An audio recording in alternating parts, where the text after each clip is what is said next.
build here, more drums, let's go to halftime, let's do this. And that is so annoying.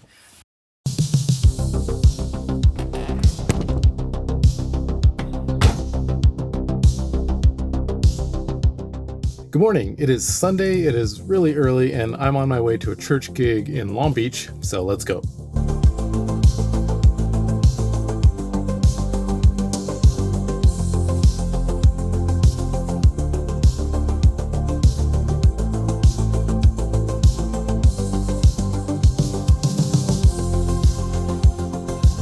All right, back home, gave myself a haircut, and now I need to install the shade for my glass roof here. While I do that, let's talk about some stuff that happened at the gig.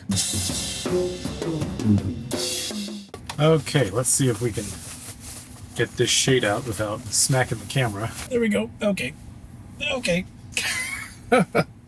there we go. Just opening these things is a pain in the butt. That was shit.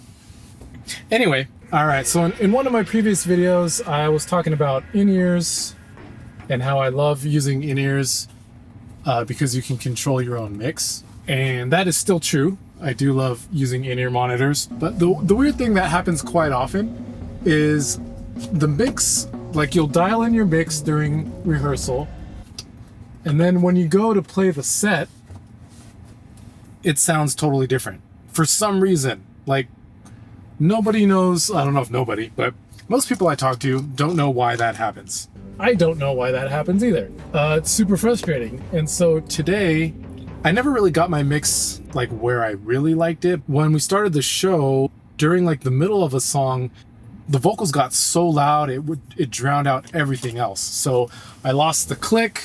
I lost pretty much everything except the main vocal. That was pretty annoying. So then I changed it up and same thing happened again, but with a different singer. So one, that's kind of annoying. It just seems to happen. Like it's not just this venue, but other places too, that seems to happen. But on the other hand, I have the power to adjust it myself. It's a little bit clunky because I'm usually having to play with one hand and then adjust the knob with the other.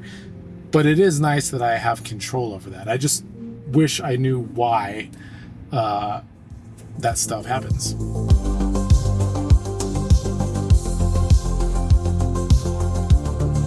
Oh no, I'm sitting in the back to put this up now and the air conditioning turned off. I have very little time before I die of heat. Okay, so I don't remember if I mentioned in another vlog. Is this way? Yeah, right? Right.